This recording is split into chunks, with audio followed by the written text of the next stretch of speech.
Welkom by die Sepcast, waar ons dieper kyk, groter vrae vra en ontdek hoe Jesus steeds die wêreld verander. In 2010 het die wêreld vasgenaal gekyk hoe 33 mynwerkers uit 'n Chileense myn gered word. Vir 69 dae was hulle ondergronds vasgekeer. Wat opvallend was, is dat oorlewendes later vertel het dat die belangrikste faktor nie kos was nie toerusting nie hoop selfs nie. Dit was mekaar. Mense hou langer uit wanneer hulle weet, hulle is nie alleen nie. En dit is presies wat ons in Markus 2 sien.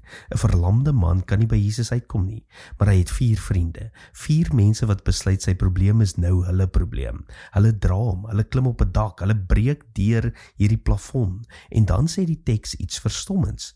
Toe Jesus hulle geloof sien. Hulle geloof, nie net syne nie.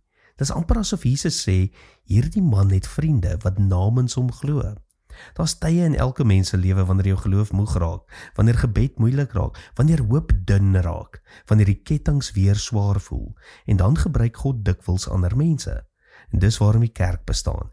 Nie net om saam te aanbid nie, maar om mekaar te dra. By SA Gemeente glo ons dat die nommer 1 netwerk vir jou lewe nie bloot 'n slagspreuk is nie. Dit is 'n koninkrykstrategie, want God genees dikwels mense deur mense. Die vraag vandag is eenvoudig. Wie dra jou wanneer jy nie kan loop nie? En natuurlik, vir wie dra jy? Want die koninkryk beweeg vorentoe wanneer gewone mense besluit om mekaar na Jesus toe te dra. Tot môre, mooi loop.